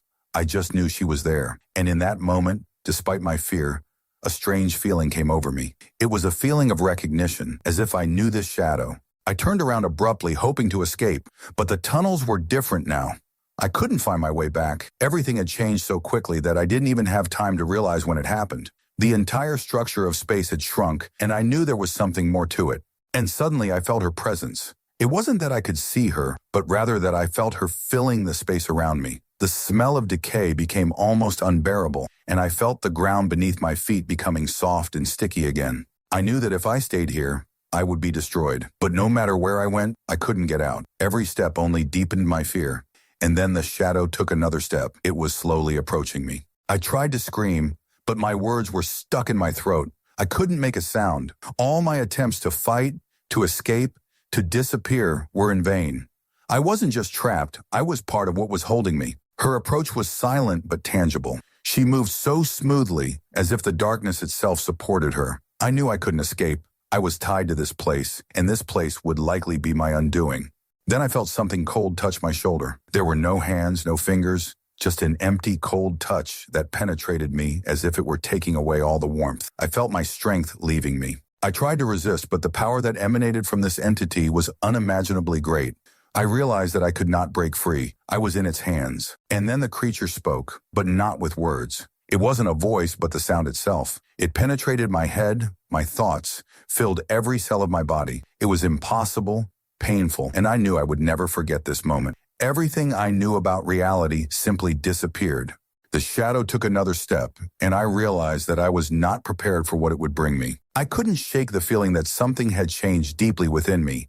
And it wasn't just a consequence of the fear or paranormal phenomena I was experiencing. It was like an internal shift, as if I had found myself in another dimension where everything familiar became alien. I knew that I couldn't return to the old reality, even if I wanted to. The darkness around me grew thicker, and every step I took seemed drawn out, as if space was shrinking, swallowing me up. The walls, or what I thought were walls, warped, creating the illusion of infinity, and the air grew heavier.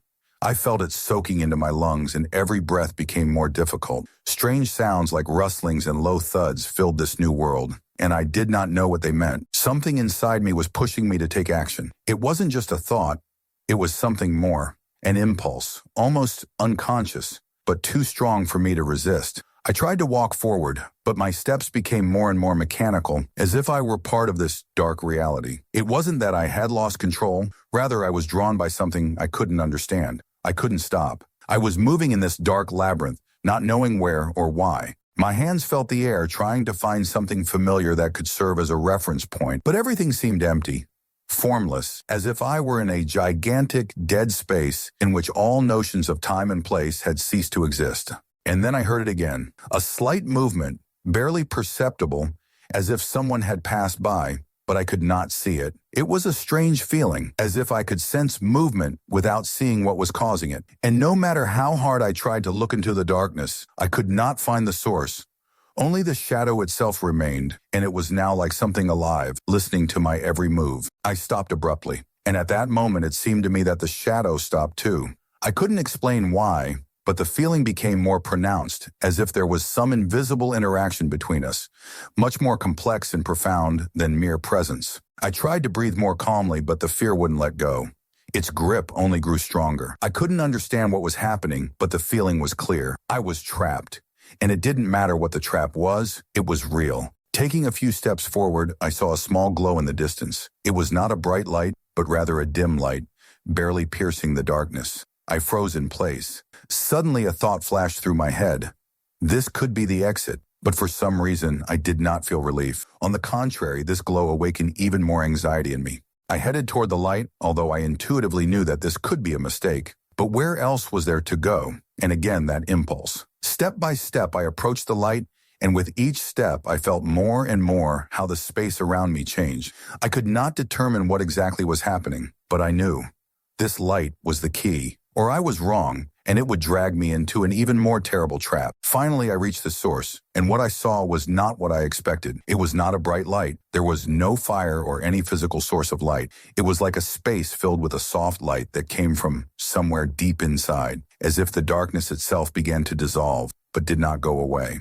I took another step and suddenly felt a chill wash over me. It was piercing, as if it was coming not from the air, but from the very fabric of the reality I found myself in. My skin broke out in goosebumps, and I felt my thoughts begin to blur. I tried to focus, but it was becoming increasingly difficult. And then I realized that the light was not something I could control.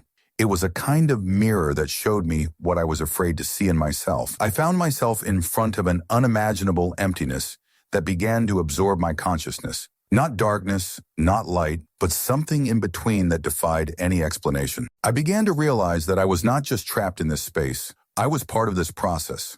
I couldn't get out. I was this passage, this light, and this shadow at the same time. And despite all my anxiety, I felt this place begin to change me. Minutes passed, maybe hours, but I couldn't tell exactly how much time had passed. Time was stretched out here, as if it had become part of this absurd game, where everything I once knew about reality had lost its meaning. Every step I took seemed eternally slow, and the space around me was like a liquid, slowly absorbing me. I tried to move, but my legs felt weightless. Every effort became exhausting. When I tried to focus on something specific, to at least regain a sense of control, I felt like I was dissolving into this space. Everything around me and inside me was permeated with this strange light, not the source of which could be seen or understood, but simply a presence. It was everywhere and nowhere. It was not light in the usual sense, but rather a feeling of light, a feeling that it is not there, but it still penetrates your body and consciousness. I had trouble breathing. With each breath, I felt this strange air enter my lungs, so heavy and rich that it was almost viscous. It was as if I was breathing not air, but the very walls of this reality. I tried to inhale deeply, but instead of calming myself, it only increased my anxiety. I didn't know where these feelings were coming from, but each new moment in this place only deepened them. I didn't understand why I was here, what force was pulling me into this trap. I wasn't looking for this, but I couldn't shake the feeling that I was part of this process. I was the dark shadow that was now chasing me. I was both light and darkness, and this paradox engulfed me completely. At that moment, I noticed something new in the air. A slight movement. At first, I thought it was another illusion, but then I realized it was something alive. It wasn't a sound, but the sensation of movement itself, as if someone or something was watching me, getting closer and closer. I froze. My eyes searched for something that could explain what was happening, but I could find nothing but this vast empty space, and yet I felt a form beginning to emerge in the darkness. Not a material form, but rather an elusive presence that became more tangible with each passing moment. At first it was a slight rustling, then a soft sound, as if something or someone was moving nearby, gliding through this space. I tried to move but stopped again because I felt something or someone standing in front of me. I couldn't see it, but I could feel its energy interacting with mine. There was a silence in the air, but in that silence, I knew that what was happening couldn't be a coincidence. I began to understand. I was not simply a participant in what was happening. I was a part of it. I was a part of what was moving in that emptiness, what would eventually consume me. It was not just a feeling, but a knowing. It was as if I was tied to this place, as if I were sewn to it by an invisible thread. The more I tried to free myself from this feeling, the stronger it became. I tried to find the strength to go back, to find a way out. But I understood that the way out was not something I could find. I had to become part of this space, part of this process in which I was not a spectator, but one of the elements. Then, as if by some unknown force, I felt myself being pulled. And it wasn't just a pulling feeling, but a feeling as if I myself was becoming part of this emptiness, dissolving into it. I couldn't resist, but I didn't try. I felt myself gradually disappearing not as a physical body, but as something greater, as if I were being absorbed into the very heart of this space. And in that, my last thoughts were not of salvation, but of acceptance. I did not know what would happen next, but I understood that this process of absorption was not the end. It was only the beginning of a new existence, a new understanding that I was about to realize. With each new step, the space became stranger. The sensations became even more blurred, and it seemed to me that I no longer felt my legs beneath me. Either I was floating, or I simply could not understand where my legs ended and this foggy emptiness began. Everything was so abstract that it was difficult to distinguish thoughts from reality itself. At that moment, I realized that perhaps my reality was an illusion, and what I was experiencing was much more real. Every move I made brought no relief. I couldn't escape my surroundings. It felt like I was trapped in this loop, this endless space where time didn't exist, and I couldn't figure out how to get back. I began to lose my sense of direction. What had I been doing before? Did it matter? And if not, what did it matter? I tried to focus, to peer into the darkness and try to discern even the slightest point of support.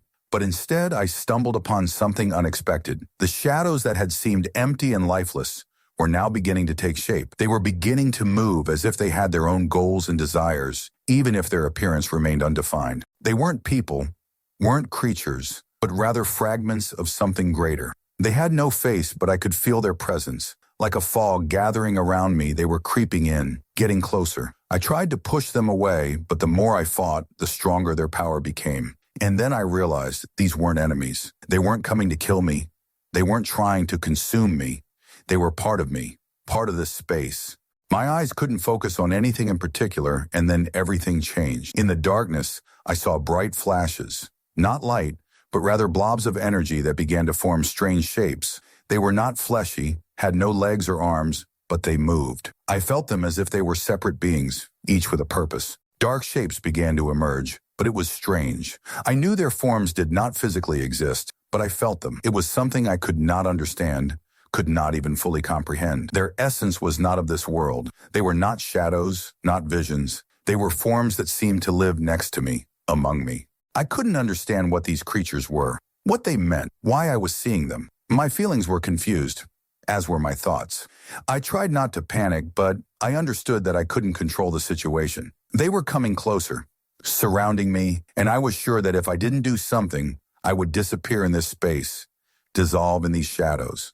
But at some point I realized that I was not going anywhere. I could not leave this place. I was absorbed by it. And these creatures, these forms, they were a part of me. I did not see them, but I knew that they existed nearby. I was in a parallel reality where the usual perception of the world no longer mattered. I tried to find a way out, but I realized that there was no way out. I myself had become a part of this reality, and maybe I wasn't just a part of it, maybe I was a part of it from the beginning, just a small fragment that now had to figure out how to live in this new form of existence. I was a part of something great that existed beyond time and space. It wasn't good or bad, it was just being. And I began to feel something new dawning in my mind, awareness. Not awareness of how to get out, but awareness that this was my reality now. I could no longer return to the world I once knew. This wasn't just loss. This was a new life, a new form of existence. I froze, letting these strange creatures surround me, and I realized that this was not the end. This was the beginning of something new, something I could not yet understand. All that was left for me was to be a part of this space, this world, this state, and perhaps with time, I would be able to see what was hidden behind these shadows, what was hiding in these mysterious forms. But for now, I was just a part of it, a part of a parallel reality. Story 6. I always knew our house was special. Ever since I was a child, I had always thought of it as something alive, with its own character and mood. Lights in the rooms would turn on and off by themselves. Doors would open and slam shut, and sometimes dishes would fly off the shelves with a loud noise, as if an invisible hand were throwing them across the kitchen. But it didn't scare us the way it probably would have scared other people.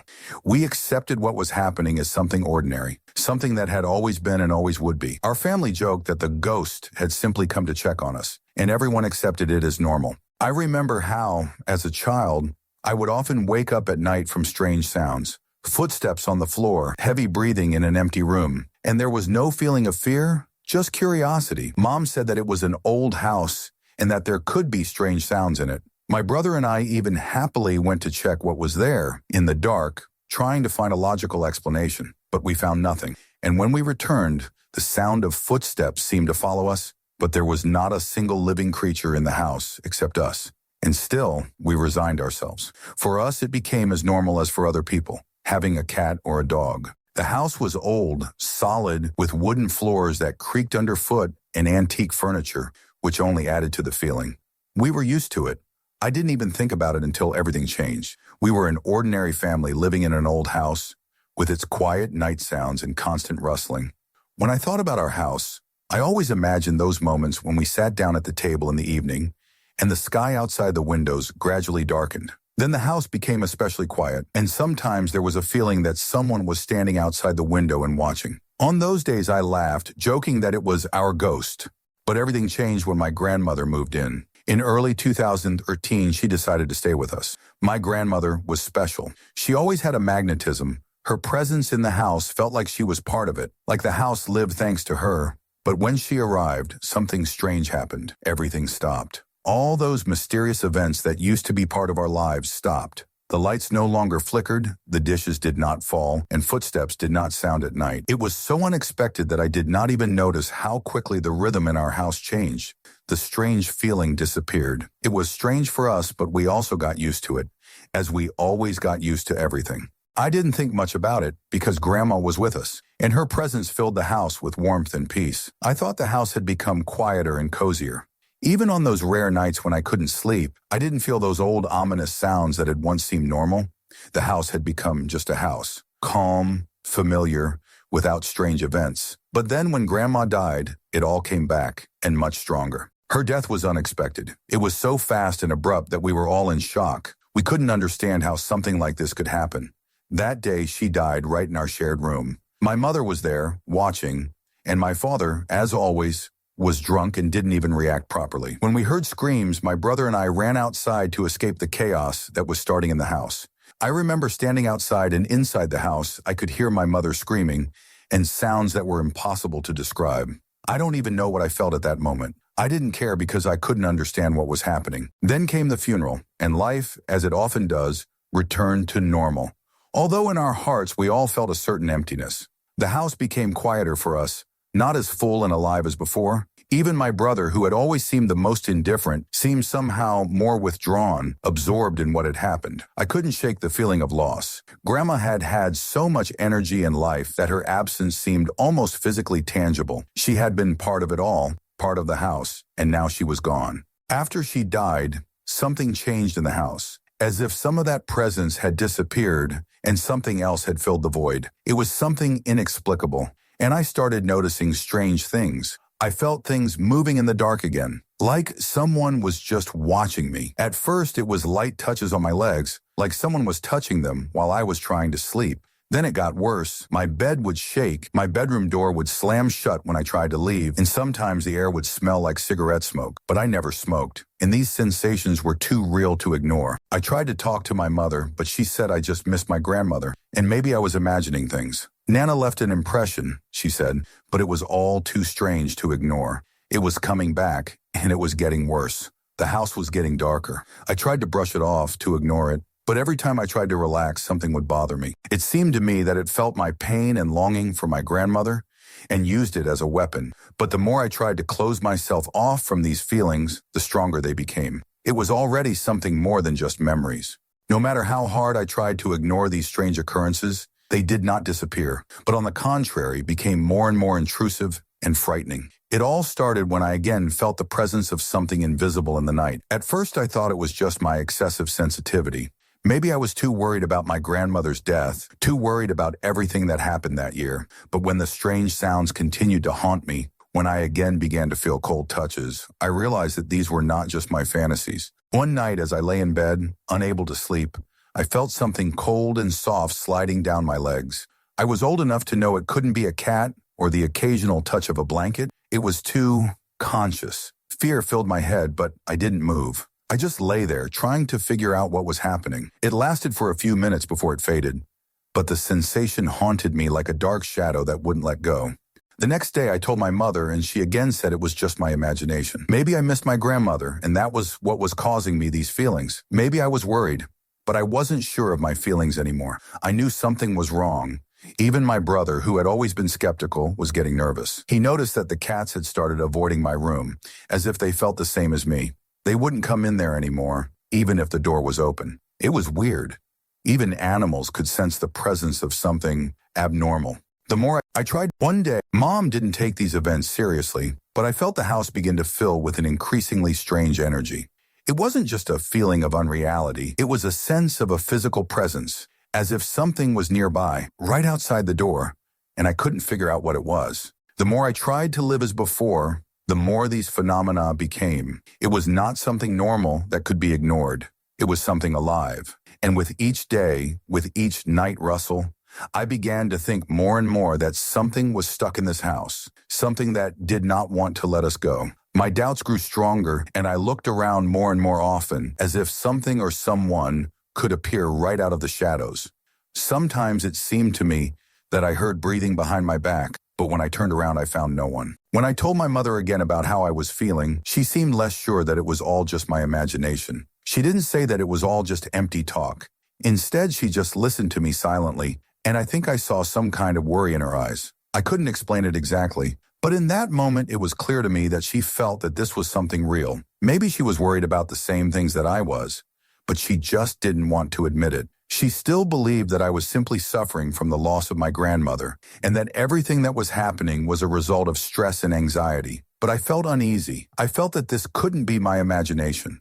I felt like the house was coming alive, breathing, looking at me, and something was wrong. Every day I realized more and more that I couldn't handle this on my own. I didn't know what to do with these feelings, this painful anxiety, this invisible presence that stood around every corner. My mother said it was all in my head, but I couldn't think that way anymore. I knew there was something there, something unnatural, and I couldn't ignore it anymore. Just when I thought things couldn't get any worse, the strangeness in the house started to mount. But it wasn't like before, quiet and almost unnoticeable. Now it was loud, harsh, and every day. I couldn't sit still any longer, trying to ignore it. Every night when I tried to close my eyes and fall asleep, I felt a heavy, almost material breath on my skin. It was a presence, but not like before. It was something cold and ominous, and it wrapped itself around me like a shadow.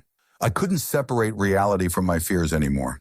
The noises that had been barely audible before were now becoming clear. The footsteps in the hallway that I had tried to ignore were now audible even in daylight. This was not my imagination. This was real. I knew that someone or something was walking around the house, even though I was the only one there. Sometimes I heard doors creak and slam behind me, even though I hadn't touched them. It seemed to me that the house was filled with an unnatural energy that wouldn't let me go. Most of it happened at night. When I finally fell asleep, I always woke up in the middle of the night, feeling like someone cold and invisible was watching me. The shadows of the night grew longer and darker. But worst of all, I couldn't tell where my imagination began and where reality began. All of this tormented me, oppressed me, but most of all, I was afraid. I couldn't understand what was happening in our house, but the feeling that I alone could not cope with it became more and more intense. One night I felt my bed begin to rock. At first I thought it was just vibrations from old houses, that the walls and floors could creak, but soon it became clear that something was moving my bed. It wasn't a random shaking. It was something that was pulling me towards it, making my body move, as if some force was trying to hold me. I held my breath, watching as the bed began to rock harder, and then I felt my legs begin to swing in the air. It was so strange and scary that I couldn't help but be scared. I curled up, clutching the blanket tightly, but it didn't stop. And in that moment, I knew I couldn't sit in the shadows any longer and wait for something to happen to this. At that moment, I stood up and rushed to the door. But when I tried to open it, it turned out that it did not give in. I tried with all my might to break out of this room, but the door did not open. It was like a nightmare. You want to get out, but something is holding you back. I felt my panic increase when, unable to open the door, I heard that sound again, footsteps. But now they were much closer. They sounded next to my door, knocking, heavy. And it was not just one sound. The steps seemed to move along the corridor, coming closer and closer. I cowered in fear, not knowing what to do. How could I get out of this room? I started knocking on the door, screaming, but no sound came out. There was a dead silence in the house, and suddenly the door that didn't want to open swung open on its own. I jumped into the hallway and ran towards the stairs, but at that moment it seemed as if something was pulling me back. My gaze met the shadows on the walls. I stood there, unable to move. The shadows moved along the walls, changed, blurred. They became more and more sinister and frightening. They drew in, as if waiting to devour me. I couldn't look at them. I couldn't continue to stand while these shadows were crawling across the floor, the walls, the ceiling. But the moment I tried to move again, I felt something cooling the air around me. It wasn't just the cold winter, it was something alive. I stood there overcome with fear, and I couldn't figure out how to get rid of this pressure, these damn shadows that surrounded me. Something was wrong. This wasn't ordinary darkness that I could overcome. This was something alive.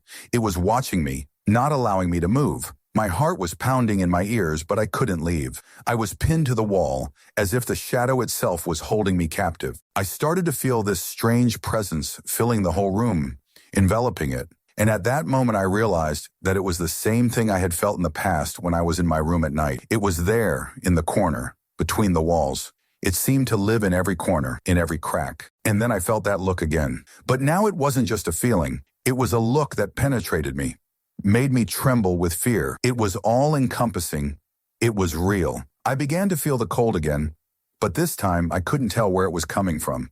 And I realized that I could no longer escape from this. Sometimes it seemed to me that fear was something that accumulated in you day after day, and you began to get used to its presence. It was like a heavy fur coat that you put on, and at first it caused discomfort, but then you simply did not notice how it became a part of you.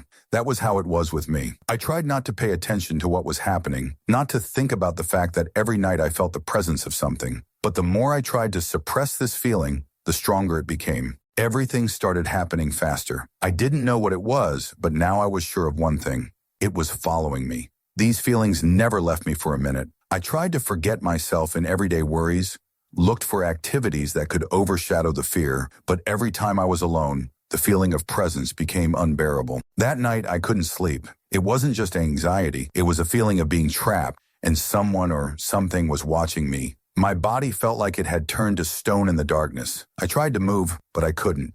Even the slightest rustling sounds that I wouldn't have noticed before now turned into terrifying sounds that made my heart pound wildly in my chest. In one of these nightmares, as I was trying to nestle under the covers and forget, I suddenly felt something cold slide under my neck. It wasn't just cold, it was an unimaginable feeling.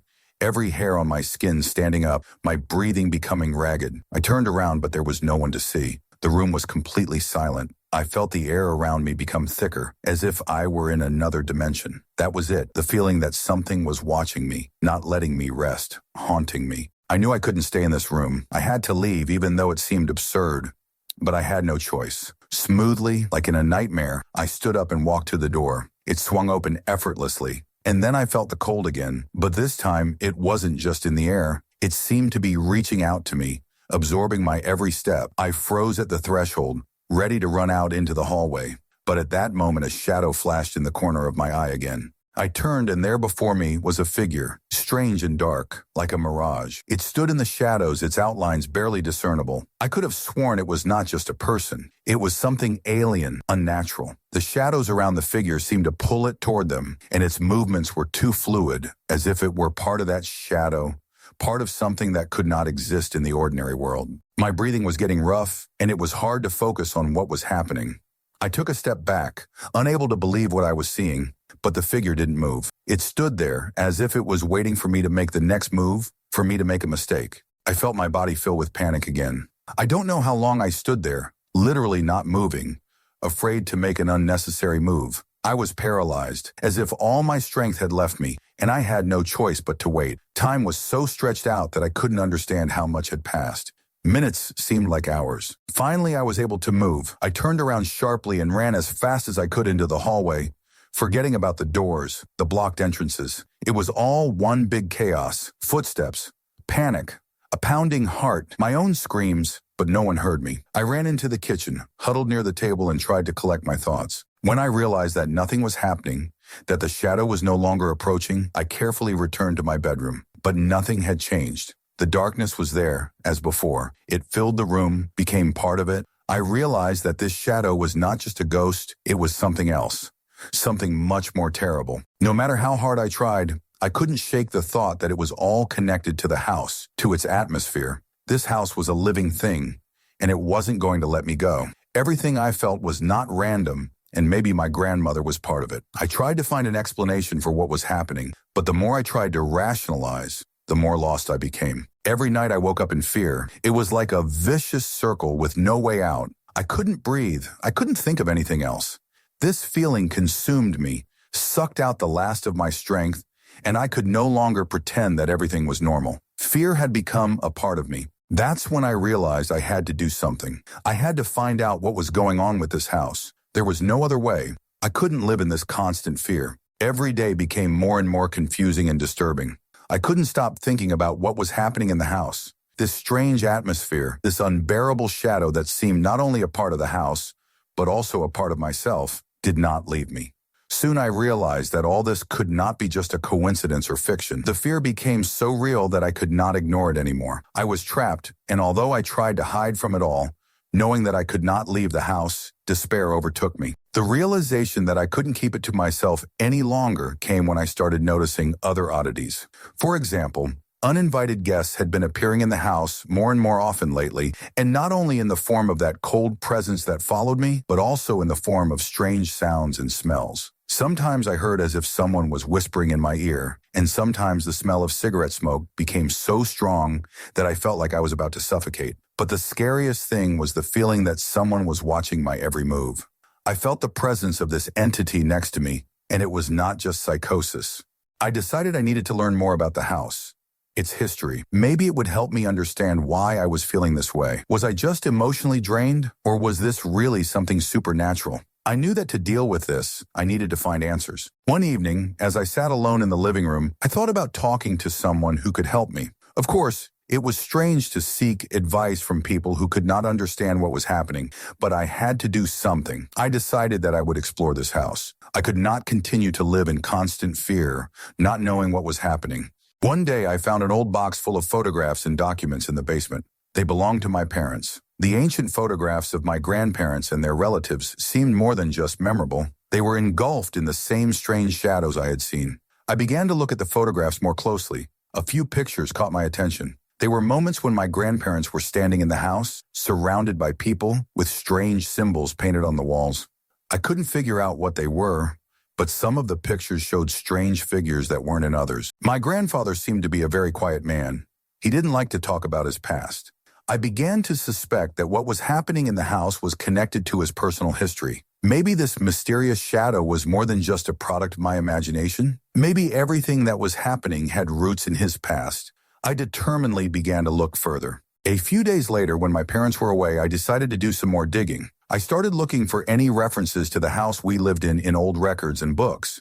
I discovered that the house was built back in the 19th century. Once I had the archived documents in my hands, I came across a note that couldn't be ignored. The house, it turned out, was built on the site of an old cemetery. But this wasn't just a burial ground. It was land that had once been used for ritual purposes related to dark practices. My grandfather, I learned, was the youngest son of the landowners, and apparently he was involved with some kind of society that practiced the old rituals. Everything I read only raised more questions in my mind. I realized that perhaps it wasn't as harmless as I wanted it to be.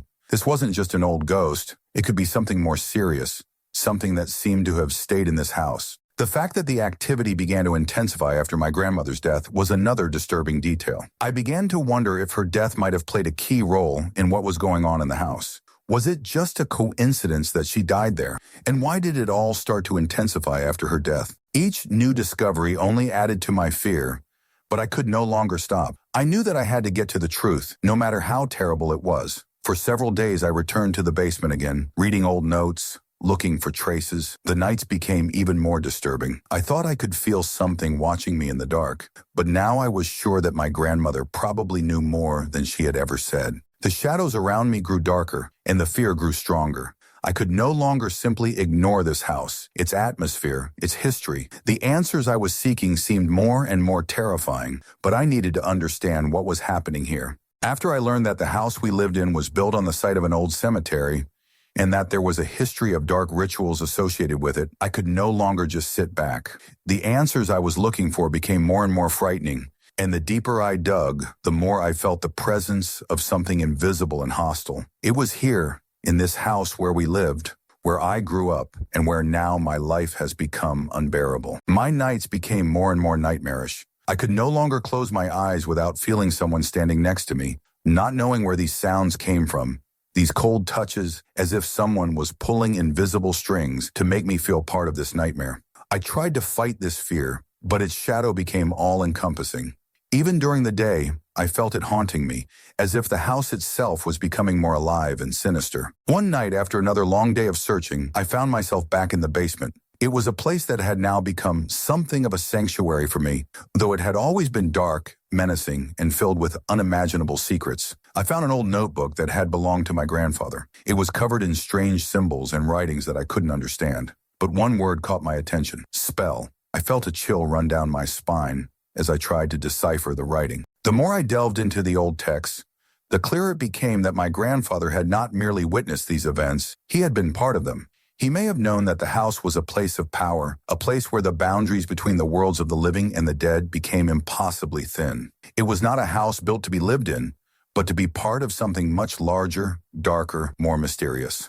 My sense that the house was alive grew stronger. It did not simply exist, it manipulated us. Once I began to understand what was happening, I noticed that strange things were happening, even in the house itself. All those little horrors that had seemed normal before, rustlings, creakings, and cold currents of air, were now taking shape. I could no longer ignore the fact that we were becoming part of this ominous place with each passing day.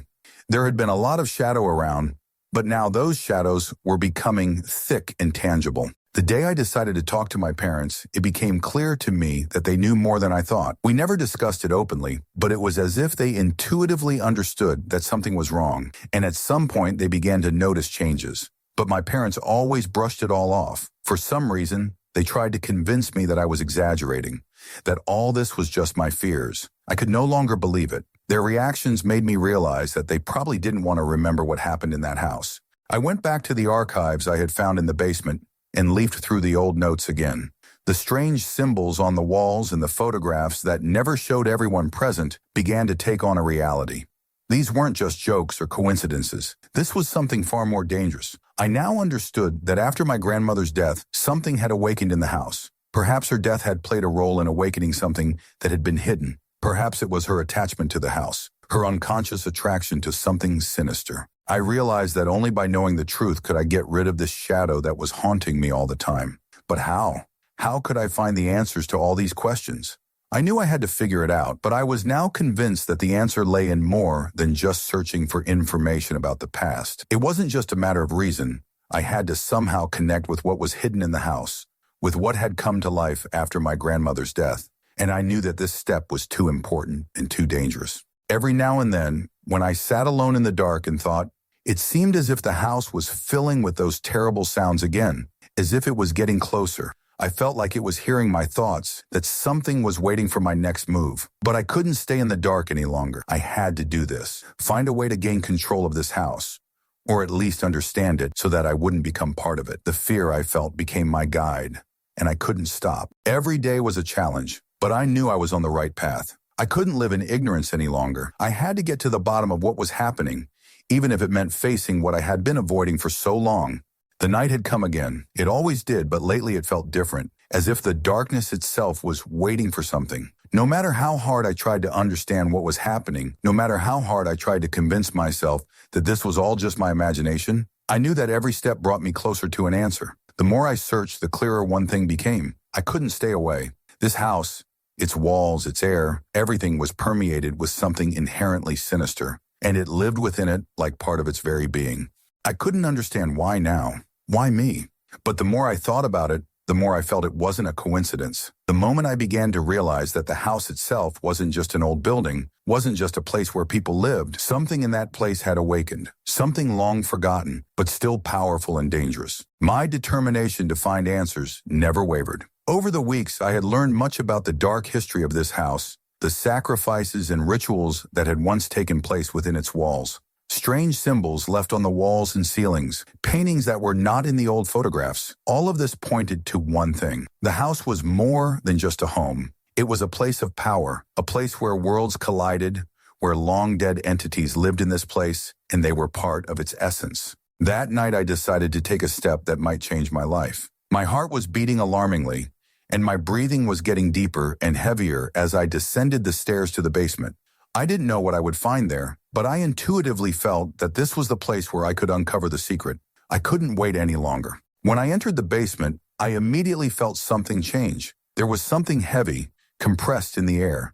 It was more than just a strange atmosphere. It was as if time had slowed down in this place, and the air itself was becoming denser. I walked across the old stone floor, and each step echoed throughout the room. Muffled sounds were heard, and I knew I was not alone. Even if I closed my eyes, I could feel the presence of something or someone standing nearby. In the center of the basement stood an old wooden door that I always avoided.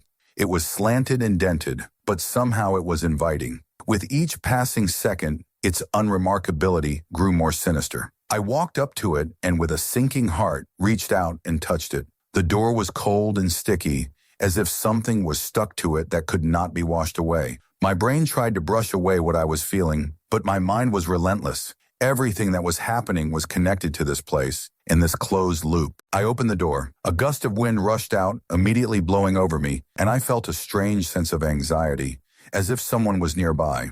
It was dark inside, but I stepped forward. I knew that I could not retreat, that this door was the last barrier behind which the answers were hidden. Inside, in the depths of the basement, it was so dark that I could not see anything, but everything around seemed alive.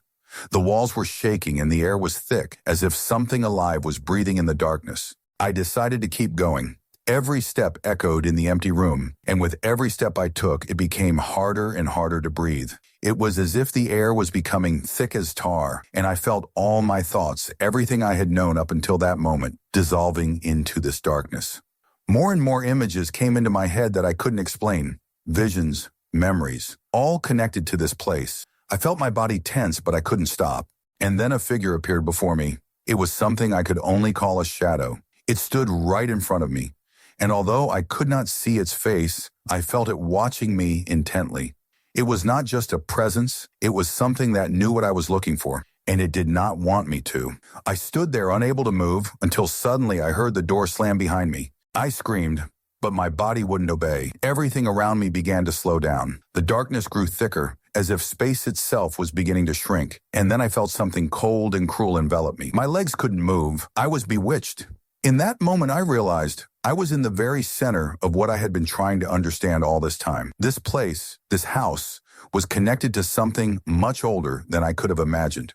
Something ancient and unimaginably powerful had awakened, and I was a part of it. An unbearable feeling of fear came over me. I knew there was no turning back. I couldn't hide from this any longer.